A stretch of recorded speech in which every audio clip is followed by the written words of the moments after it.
En 25 años, un solo ejército conquistó más territorio que Roma en 400. No construían ciudades. No tenían un ejército permanente. Tenían jinetes que nunca dejaban de moverse. En su punto máximo, este imperio se extendía desde Corea hasta las puertas de Europa. 1 de cada 4 personas en la Tierra vivía bajo su dominio. Esta es la historia del imperio que creció más rápido que ningún otro.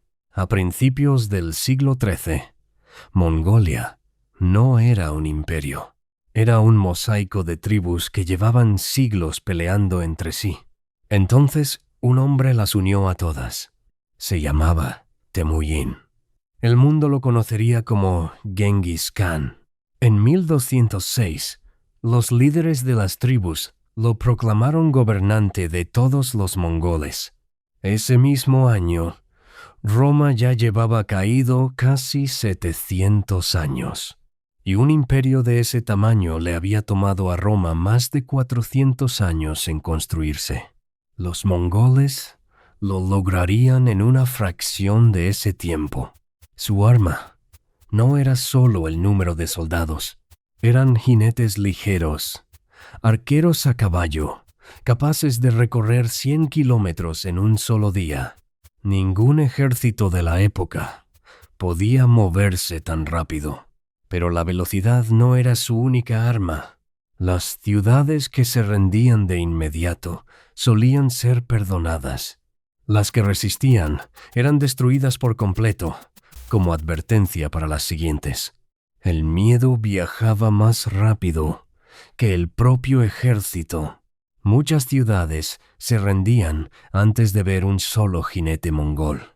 Y cuando necesitaban tomar una ciudad amurallada, los mongoles no dudaban en aprender de otros. Incorporaron ingenieros chinos y persas, expertos en máquinas de asedio. Un pueblo de jinetes nómadas terminó dominando el arte de conquistar ciudades. Genghis Khan también impuso un código de leyes para todo el imperio, la yasa. Prohibía el robo entre mongoles y garantizaba libertad religiosa en todos los territorios conquistados. Un imperio hecho de decenas de pueblos distintos necesitaba algo más que miedo para mantenerse unido. La primera gran conquista fue hacia el sur. En 1209, los mongoles atacaron el reino Xixia, al noroeste de China. Cayó en pocos años. Luego llegó un objetivo mucho más grande: el imperio Jin, que dominaba el norte de China. La guerra duró más de 2 décadas, pero el resultado fue el mismo. En 1215, la capital Jin cayó ante los mongoles. China ya no era una posibilidad, era solo el principio. En 1218, Genghis Khan envió una caravana de comercio hacia el oeste.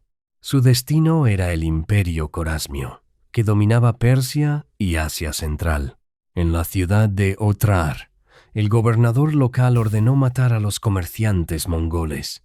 Genghis Khan envió embajadores para exigir justicia, no venganza. El Shah Corasmio no solo se negó, mandó decapitar al enviado principal y quemó la barba de los demás antes de dejarlos ir. Fue el error más caro de la historia. Los mongoles invadieron con un ejército de apenas 100.000 jinetes.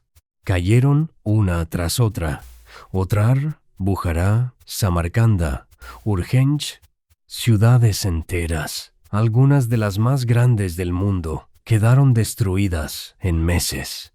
El Imperio Corasmio, que había tardado generaciones en construirse, desapareció en apenas 2 años. En 1223, un grupo mongol de reconocimiento llegó más lejos de lo que nadie esperaba. Derrotaron a los príncipes rusos junto al río Kalka. Fue solo un adelanto. En 1237, el grueso del ejército mongol invadió las tierras rusas en serio. Kiev, una de las ciudades más grandes de Europa Oriental, cayó en 1240. Para 1241, los mongoles habían llegado a Polonia y Hungría. Derrotaron a los ejércitos europeos en Legnica y en Mohi casi el mismo mes. Nada parecía poder detenerlos antes de llegar a Viena. Y entonces, sin ninguna batalla de por medio, se detuvieron. En Mongolia, a miles de kilómetros de distancia, había muerto el gran Khan Ogodei. Por ley mongola, todos los príncipes debían regresar para elegir a su sucesor.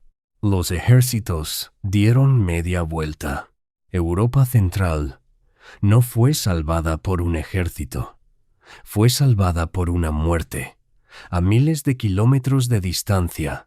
Mientras Europa respiraba, los mongoles miraban hacia el sur. En 1258 atacaron Bagdad, corazón del califato abasí. La ciudad cayó, y con ella su gran casa de sabiduría. Se dice que el río Tigris corrió negro por la tinta de miles de libros destruidos. Parecía que nada podía detener a los mongoles. Entonces, en 1260, un ejército mameluco los enfrentó en Ain Jalut, en Palestina. Fue la primera gran derrota mongola. Su expansión hacia África y hacia el oeste terminó ahí. Al otro lado del mundo, en el extremo oriental, la historia fue distinta. En 1279, Kublai Khan completó la conquista de toda China. Fundó una nueva dinastía, la dinastía Yuan, la primera gobernada por un pueblo extranjero en toda la historia china. Pero cuando intentó invadir Japón, 2 veces, en 1274 y en 1281, enormes tormentas destruyeron sus flotas. Los japoneses las llamaron kamikaze, viento divino. Japón fue una de las pocas tierras que el imperio mongol nunca pudo tomar. En apenas 70 años, el imperio mongol llegó a cubrir 24 millones de kilómetros cuadrados, desde Corea hasta Hungría, desde Siberia hasta el Golfo Pérsico. Ningún imperio, antes ni después, creció tan rápido. Con el tiempo, se dividió en 4 grandes kanatos, gobernados por descendientes de un mismo hombre. En el oeste, la Horda de Oro dominaría Rusia durante más de 2 siglos. En el centro de Asia, gobernó el Kanato de Chagatai. En Persia y Medio Oriente, el Ilkhanato. En China, la dinastía Yuan. Y por primera vez, las rutas entre Europa y Asia quedaron bajo un solo control. Décadas después, un comerciante veneciano llamado Marco Polo cruzó todo el continente asiático casi sin peligro. Viajaba protegido por el propio imperio mongol. Sus historias sobre Asia asombrarían a toda Europa durante generaciones. Pero por esas mismas rutas, no solo viajarían mercaderes e ideas, también viajarían enfermedades, como nunca antes en la historia.